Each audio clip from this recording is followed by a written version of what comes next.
Boa noite. Obrigado por estar aqui nos acompanhando em mais uma edição do Conexão ND, aqui na Record News. E hoje, como é terça-feira, é o dia que eu trago um convidado para um bate-papo.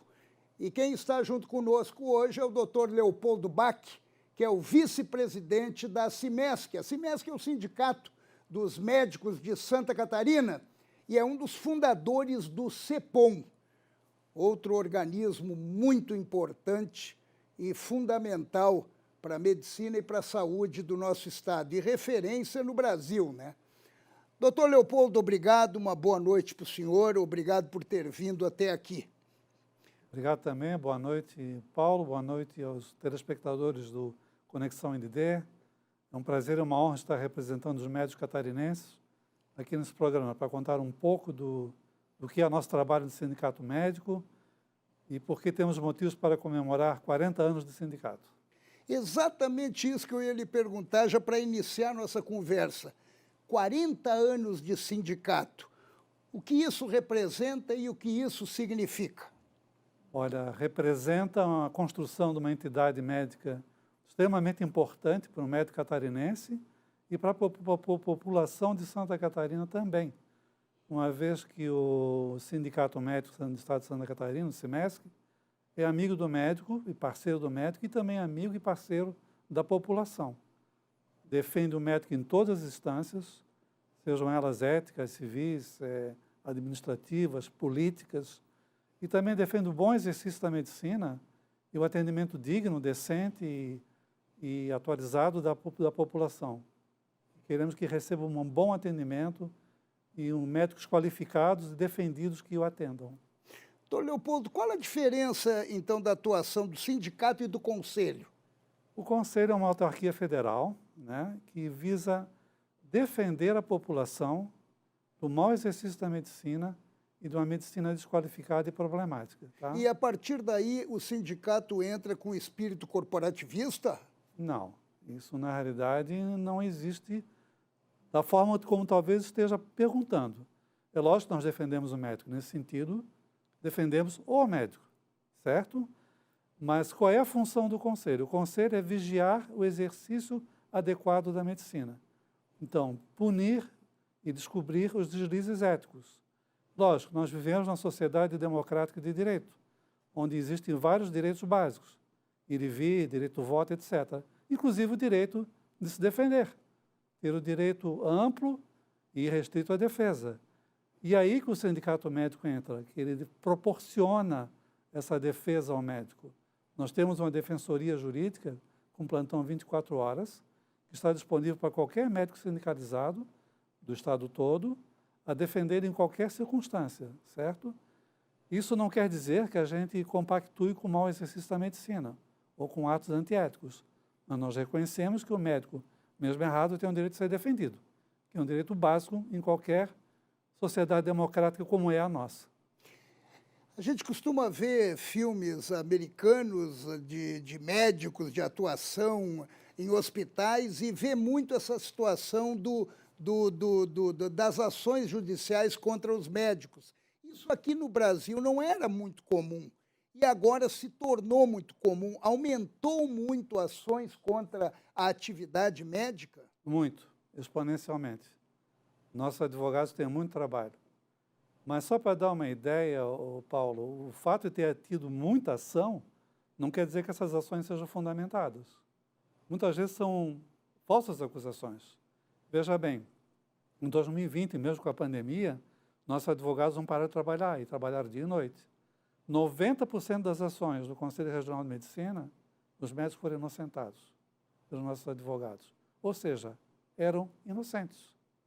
Estavam sendo acusados de algo que não tinham feito ou acusados injustamente. Criou uma certa banalização. Banalização, infelizmente. Quer dizer, qualquer coisa que acontece, vai lá e processa. Entendeu? E se há uma denúncia, o Conselho é obrigado a investigar. Entendeu? Até na busca de alguma vantagem, seria isso? Isso aí, com certeza. É uma pena, porque isso aí estraga um pouco a relação médico-paciente, né? Nos Estados Unidos é muito comum o médico acabar pedindo muito exame, exagerando nas condutas, entendeu? no sentido de tentar se defender, o que acabou encarecendo a medicina americana a um nível quase proibitivo, entendeu? Mas nós estamos para esse caminho. Sim. Entendeu? Eu não tenho esse problema, eu faço pedido de exame que é necessário. Mas isso é uma tendência que pode acontecer. Até como segurança. Como segurança. O médico se sentir pressionado. Às vezes acontece do paciente ir procurar o médico e já sugerir ou pedir certos exames. Coisas, às vezes, desnecessárias, que não tem o menor sentido pedir. Então, cabe a gente, muitas vezes, explicar por que não é necessário. E ficar naquilo que realmente precisa. Porque nós temos que pensar num âmbito mais global. Nós não podemos quebrar nenhum sistema público, nem privado de assistência à saúde. A gente tem que lembrar que está inserido num contexto do qual nós fazemos parte. E nós queremos que funcione de forma boa. Doutor Leopoldo, me passou pela cabeça agora, eu sou de uma geração que a gente tinha o médico de família. Aquele médico que atendia a mãe, o pai, o filho e, de repente, até o vizinho. E por que sumiu e desapareceu isso? Bom, em primeiro lugar, o médico de família continua existindo, é uma especialidade. Mas ele está distante. Não, na realidade ele está próximo, nas unidades básicas de saúde, etc. Ele existe, tá? Sim, sim, dentro desse programa do médico de família. Mas não aquele médico de família que a gente tinha eu não estou sabendo me expressar nesse momento. Eu estou entendendo o que estás querendo dizer. Isso tem explicação. É a complexidade da ciência médica atual. Isso. Só para teres uma ideia, eu sou oncologista clínico, mas hoje em dia a oncologia clínica não é mais geral. A gente já está especializado em alguns tipos de câncer. Eu já me concentro em 2 ou 3 tipos de câncer só. O resto eu não estou mais atendendo. Por que isso? Porque é simplesmente impossível se manter atualizado e conhecendo todas as nuances de todas as doenças, de todos os cânceres. E isso está ocorrendo em muitas especialidades. Ortopedia, por exemplo. Especialista em mão, em ombro, em quadril, em joelho. É muito difícil um ortopedista ser só generalista, porque, na realidade, a ciência médica se torna muito complexa, muito difícil e muito aprofundada. Então, é impossível se saber tudo, né? O clínico geral, então, é uma figura já que está desaparecendo. No sentido que era antigamente, sim, mas ainda existe, porque mesmo o médico especialista, a atitude dele é um médico. Eu, por exemplo, apesar de ser um oncologista, eu procuro dar a assistência mais global possível ao meu paciente. Então, muitas vezes estou tratando a diabetes dele, a hipertensão, diagnosticando outras doenças, talvez pela minha formação, que é de outra época, né? Eu sou da tua geração também. E na minha geração... E era diferente a formação naquela época. A gente sentava com um médico, ele tratava tudo. Hoje a gente senta com o médico, ele manda para um outro especialista, manda para um outro, já pega um exame e determina outro. A gente sai dali com várias consultas marcadas, né? Então, eu quando posso, procuro tratar tudo. Mas quando não consigo, encaminho para o especialista, com certeza. Eu vou fazer aquilo que eu tenho 100% de certeza que eu tenho capacitação técnica para fazer. O senhor falou em capacitação, daí me veio à cabeça aí a história esse projeto que está no Congresso tratando da liberação de médicos que se formam no exterior. Sim. É o Revalida, né? Revalida Light. Isso. E isso aí não é um pouco perigoso, hein? Bom, deve-se imaginar que esse é um assunto indigesto para as entidades médicas, né? Que é algo que a gente vem brigando desde a época dos governos do PT, não é? Que tentaram empurrar isso goela abaixo da classe médica brasileira. Isso na realidade, eu acho até que é uma ofensa para os pacientes, né? Eles querem que seja aberta a possibilidade dos pacientes serem atendidos por gente que não é qualificada. No final das contas, não é médico, porque não fez a prova que mostra que tem conhecimento técnico para ser um médico. Então, tu te forma em Cuba ou na Bolívia, não sabe lá de que jeito, de que forma, e vem aqui para o Brasil e quer trabalhar. Quer trabalhar? Tudo bem, faça o teste. Mas agora, de capacitação. Se formar na Europa... Não é difícil, tá? Não, eu queria lhe perguntar, se formar nos Estados Unidos... Qualquer lugar. Qualquer lugar. É obrigatório. Se for em Miami, vai ter que fazer o revalida igual. Assim como se eu quiser trabalhar nos Estados Unidos ou na Suíça, vou ter que fazer um teste parecido. E Eles se eu não também passar no exigem, trabalho, né? claro, Os Estados Unidos eu sei que não todos os países do entra... mundo exigem. Mas o Brasil eles querem sempre transformar numa república das bananas, né? E não podemos deixar que isso aconteça, né? E se esse projeto for aprovado, o que acontece? Não será. Vocês estão No que pressionando, depender de nós, não será. porque daí abre a porteira. Sim. Aí, quem vai sofrer é a população, que vai ser entendida por gente com conhecimento não qualificado. E aquele programa assinado na época do PT, o programa com aqueles médicos que vieram de Cuba, que depois o governo atual acabou... médicos. Exato, esse programa, na verdade, eles tinham como argumento levar a medicina para lugares que os médicos brasileiros não querem ir. Não quer ir porque, às vezes, um lugar que o juiz não quer ir, o promotor não quer ir, o delegado não quer ir, ninguém quer ir, porque é um fim de mundo. Então, tu tem que, na realidade, oferecer condições, que não é só simplesmente pagamento, também pagamento, mas condições técnicas para um médico poder atuar naquele local. Senão, o que ele vai fazer? Com um estetoscópio pendurado em uma mesa? Nada, não vai conseguir. Tem que ter uma estrutura.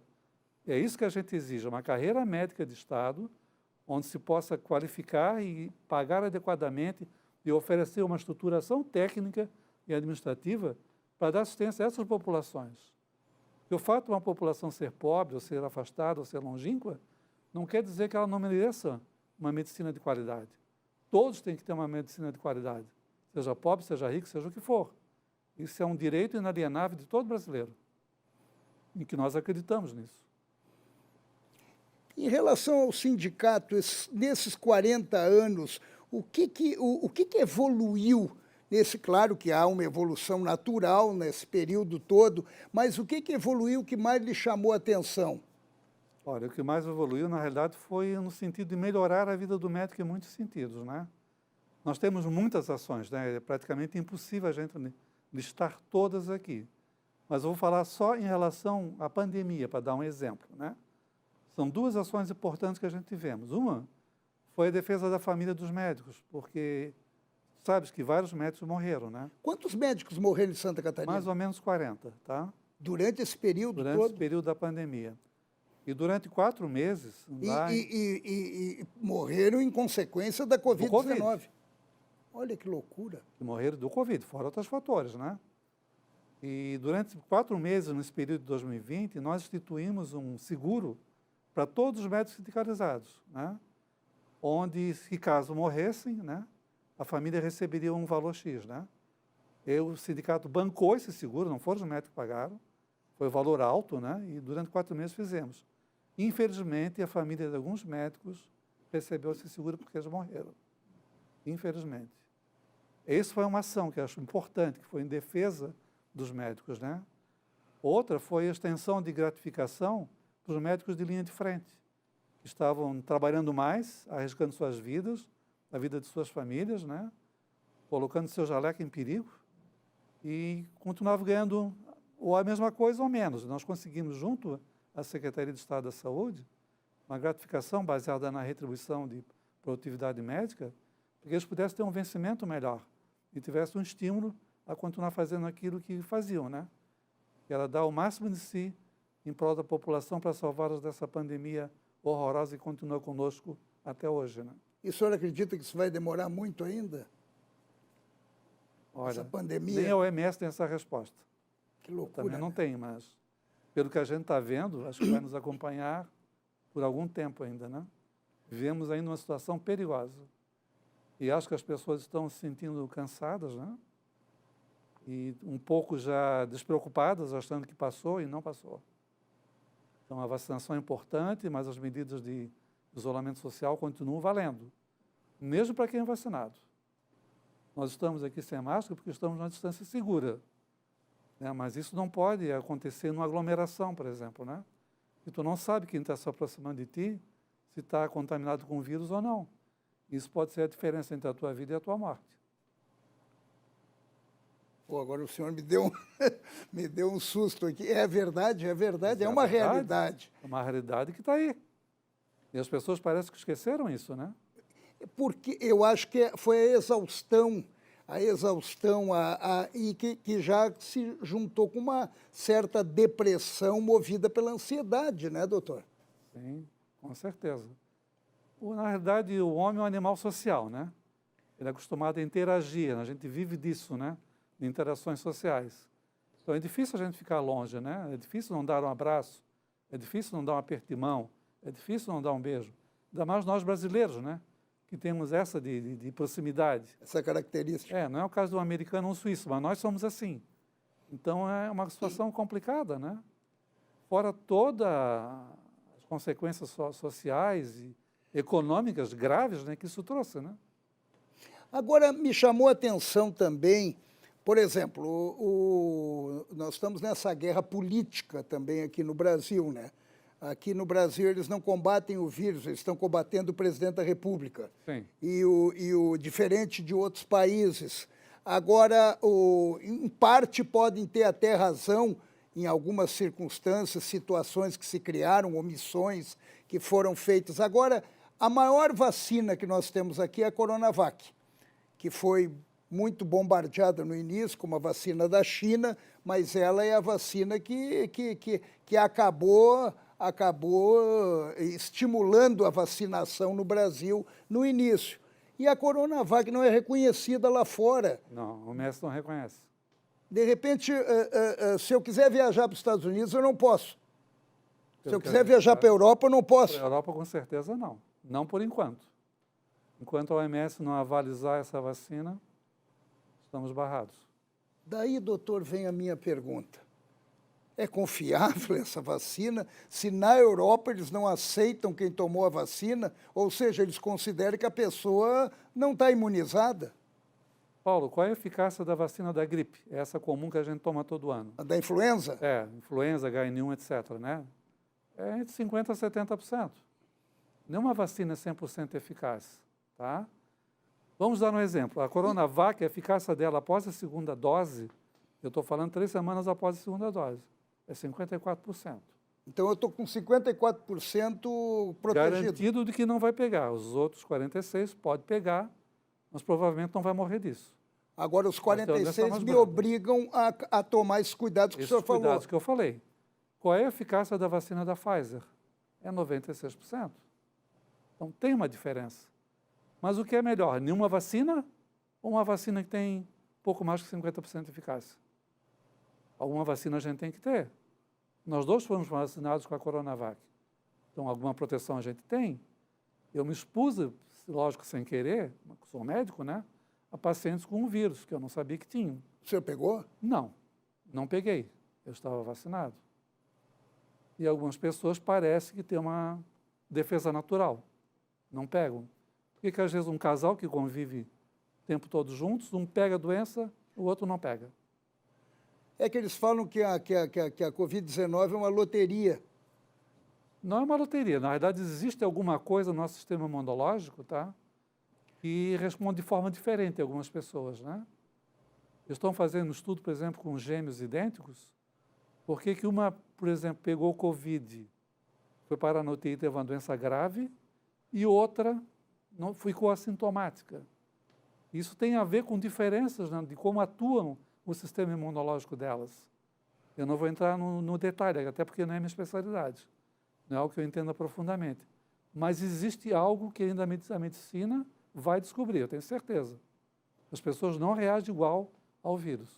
Agora, quando o senhor fala da vacina, que é a OMS que tem que liberar, me passa pela cabeça, minha pergunta pode ser até ingênua, doutor, mas até para esclarecer as pessoas que estão nos acompanhando, que a vacina, de repente, é uma guerra de laboratório, de interesses, tanto dos Estados Unidos, como da Inglaterra, como da Alemanha, e que, de repente, se chocam numa outra realidade. Só que eu gostaria que o senhor me respondesse isso daqui a pouquinho, que a gente vai fazer um breve intervalo e já volta. É rapidinho, a gente já volta com o doutor Leopoldo Bach, conversando sobre assuntos bem interessantes que envolvem todos nós. É rápido.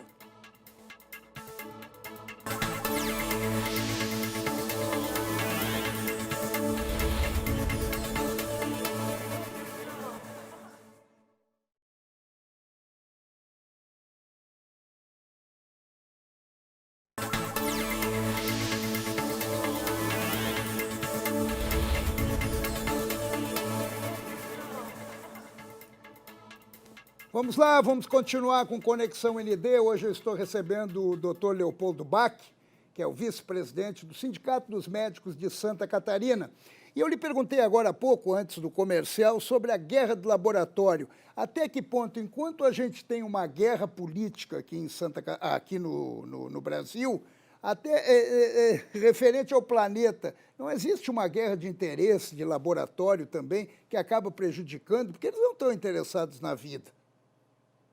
Olha, toda empresa farmacêutica é uma empresa comercial.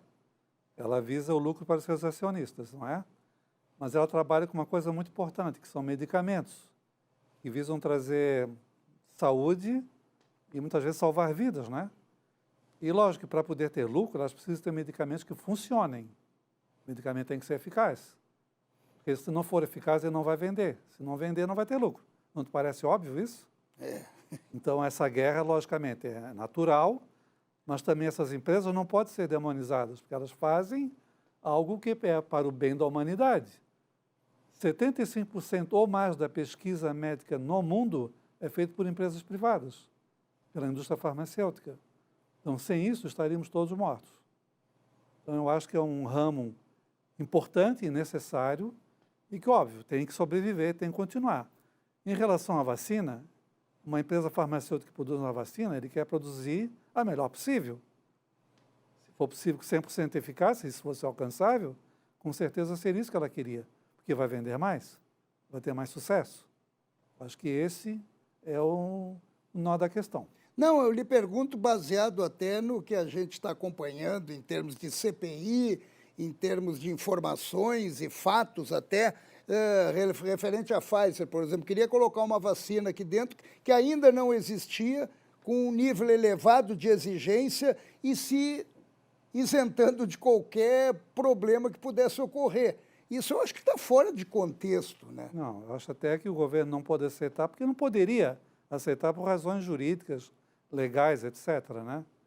Acho que deve ter havido um impedimento legal muito importante que impediu isso. Acredito eu, né? Não sou jurista. Tanto que fizeram uma lei logo depois e daí as coisas fluíram, né? Fluíram, exatamente. Também lembrando que essa vacina é bem cara, né? Eu acho que ela é 10 vezes mais cara que a Coronavac. E outra coisa, ela tem que ter todos uns cuidados especiais. Sim, ultrafreezer, etc., que é uma estrutura que nós não tínhamos ainda, né? O Brasil continental não é tão fácil. É verdade. Não é justo, por exemplo, comparar o Brasil com Israel, né? É um país que é menor do que Santa Catarina e tem uma população de 7 milhões de habitantes, não é?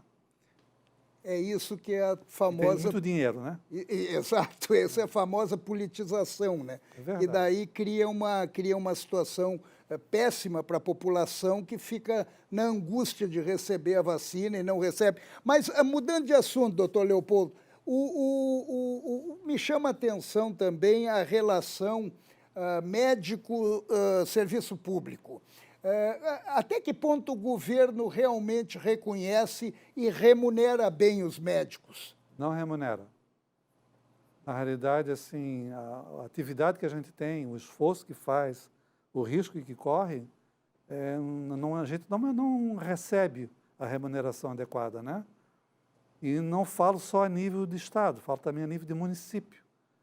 E, inclusive, os médicos hoje em dia, no nível municipal, a maioria está trabalhando de uma forma muito precária.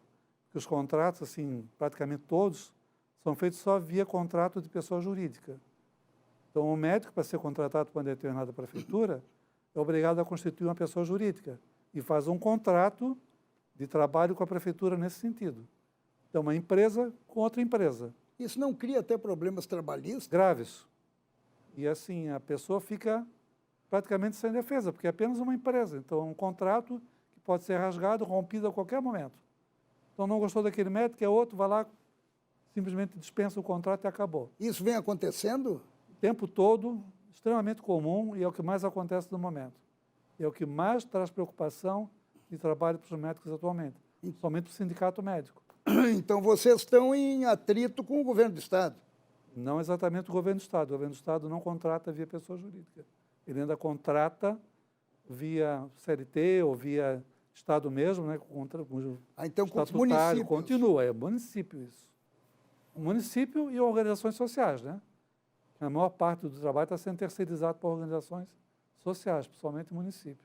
Isso tem tido N problemas. A maioria dessas organizações acaba tendo problema trabalhista com os médicos. É o que mais nos dá trabalho atualmente. E o SAMU? O SAMU é o serviço ambulatorial móvel de urgência, né? Serviço móvel de urgência, que é extremamente importante, é um serviço de utilidade pública, mas que está com muitos problemas. Os médicos têm aumento há 7 anos, tivemos que entrar com ação para receber o 13º atrasado, para receber férias atrasadas, e mesmo assim na decisão judicial, em face da pandemia, o juiz não liberou os médicos para poder gozar as férias, que estariam sendo necessários. Então tem médico trabalhando há 4 anos sem férias, o que é no mínimo desumano, né? Então o SAMU é uma coisa que estamos tentando resolver com o secretário André, né? Lembrando que o secretário André é um médico de frente, ele é um médico ativo, não é político, né? Ele é emergencista e ele acha que tem mais sensibilizado para entender esses problemas da classe médica, porque ele viveu essa situação. Então, lógico, nesse entra e sai da Secretaria e de Governo, que houve aqui em Santa Catarina, né? Esse diálogo ficou sendo um pouco prejudicado, mas estamos retomando e a gente espera que isso possa ser resolvido. Ele, inclusive, participou de um encontro pela internet com os médicos do SAMU e com o sindicato, onde ele se comprometeu a procurar a melhor solução para acharmos uma resposta para essas demandas dos médicos do SAMU. Agora, doutor Leopoldo, por que esse desrespeito do agente público com o médico? Boa pergunta. Muita falta de sensibilidade, oportunismo e falta de reconhecimento do nosso trabalho também. Acredito que vai por aí.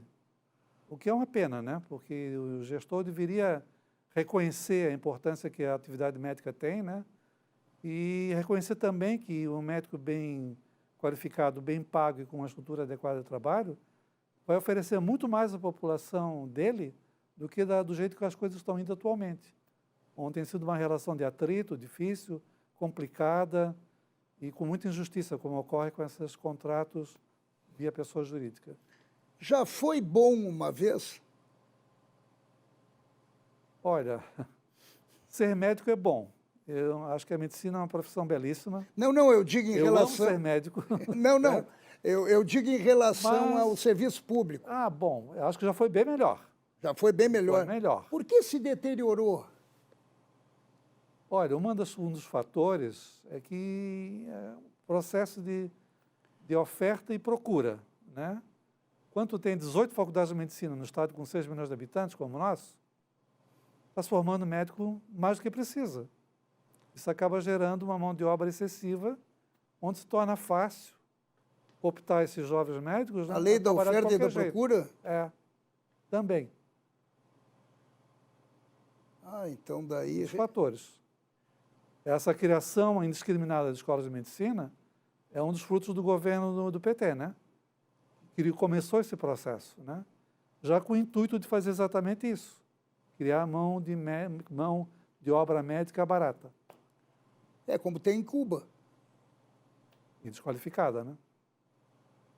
É complicado isso, doutor Leopoldo. Agora, tem muitas escolas médicas boas entre essas 18, tá? Mas nem todas são boas.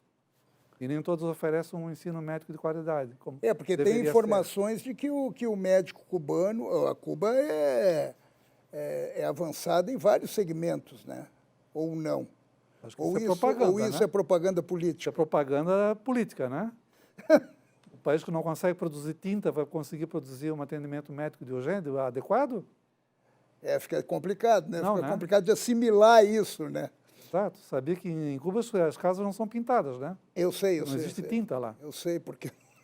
Não tem tinta, vai ter... tem o boicote americano e coisa daí. Mas foram lá buscar, né? E o Brasil aceitou, né? O Brasil não, né? O governo daquela época, né? Sim, mas eles que estavam comandando o país. Bom. Se a gente lamenta ou não, era a realidade daquele momento. Sim. Agora, doutor Leopoldo, outra coisa que eu queria lhe perguntar, que me chama a atenção, é essa disputa, essa guerra sobre a tal de hidroxicloroquina, da ivermectina, ou seja lá o que for, do kit Covid. Eu já teve aqui, já tiveram aqui médicos a favor e já tiveram médicos contra. E já tiveram médicos apresentando as razões por que são contra e as razões por que são a favor. Agora, o que me chamou a atenção é que, de repente, estão transformando a categoria médica, os próprios médicos se agredindo, um chamando quem determina a hidroxicloroquina como charlatão, os outros dizendo que estão sendo... Pô, isso é um desgaste ruim até para a imagem da medicina. O que acontece? O médico que passa, que receita a hidroxicloroquina e médico que não. O que acontece por aí? Olha, isso aí é consequência da politização que acabou tomando conta desse assunto, né? Que não deveria ter acontecido. E acho que a decisão de prescrever determinado medicamento é uma decisão eminentemente técnica de cada médico. O sindicato médico e as outras entidades, como o Conselho e a ACM, o COSEMESC, de maneira geral, defende a autonomia do médico. O que é autonomia? Eu, como médico, dentro do meu conhecimento técnico, da minha capacitação, daquilo que eu sei, da decisão que eu tomei, prescrever o que acho mais adequado, ou fazer o tratamento mais adequado para o meu paciente, com a concordância e a anuência dele. Então, é isso que é o correto. Tudo mais é politização. Eu posso ser a favor ou contra o tal do kit Covid, tá? Lembrando que é um assunto complicado, porque é uma doença nova, na qual não sabemos tudo, não existe nenhum tratamento comprovadamente eficaz, mesmo alguns anticorpos monoclonais extremamente caros que foram testados, mostraram que não tinham atividade real, efetiva e significativa. Então, a única coisa que realmente funciona é a vacina. A gente sabe que realmente é uma porta de saída para isso. Tudo mais é um paliativo, mas eu posso acreditar que para aquele paciente, aquela medicação pode ser adequada. E eu prescrevo. E é um direito meu, e por isso eu posso ser elogiado ou criticado.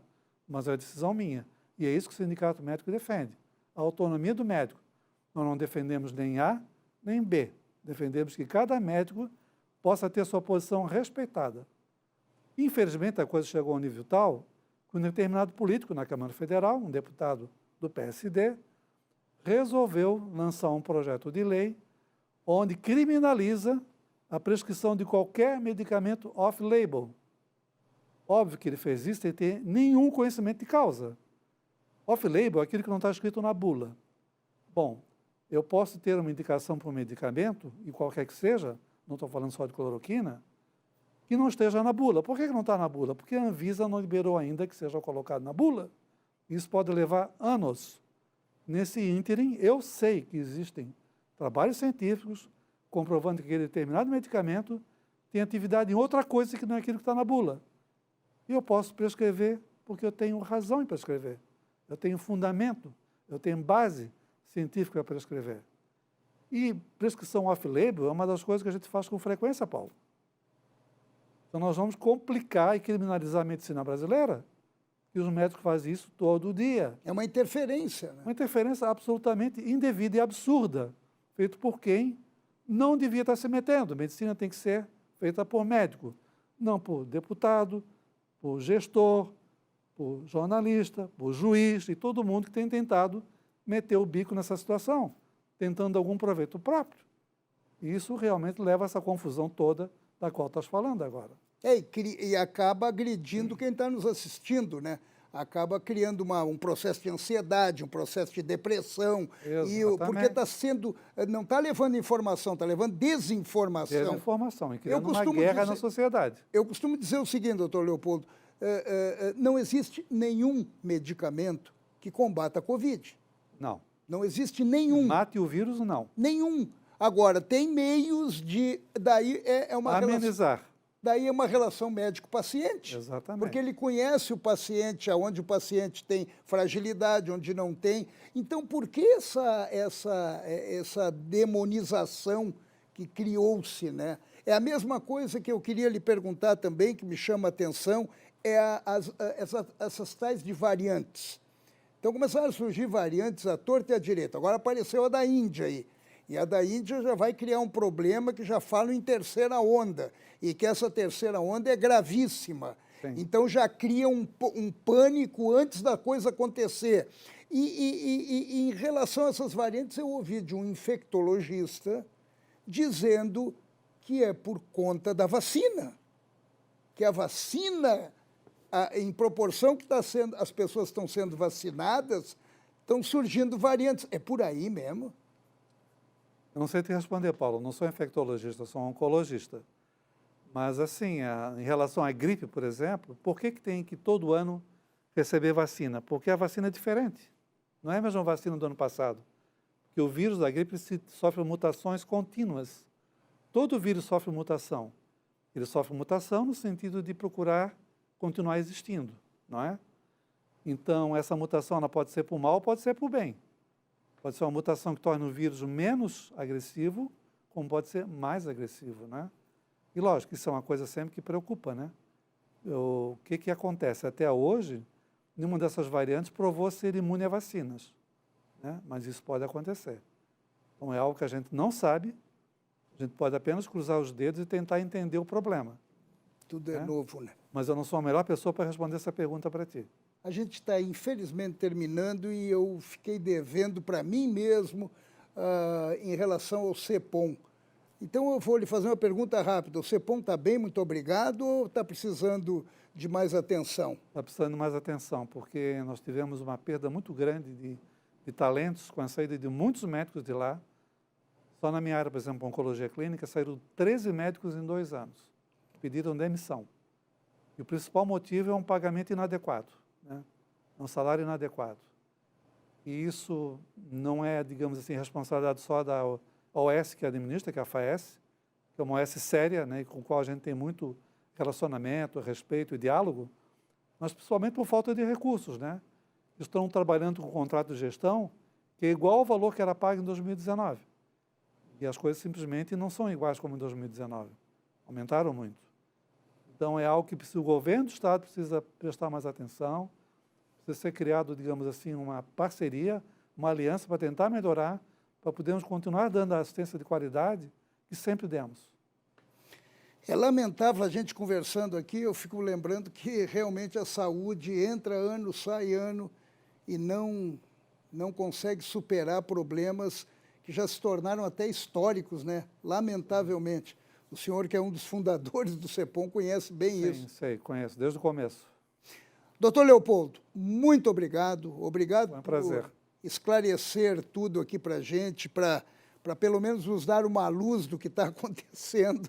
Obrigado e parabéns pelos 40 anos do Sindicato dos Médicos e possivelmente num futuro bem breve a gente retorne aqui no Conexão ND para mais um bate-papo. Será um prazer. Obrigado, obrigado e obrigado você que nos acompanhou até aqui nessa conversa gostosa e ao mesmo tempo intrigante, mas que a gente deixou esclarecendo várias circunstâncias aí da corrida médica, da corrida da pandemia e da corrida da saúde. Um abraço, terça-feira que vem estaremos juntos novamente. Beijo!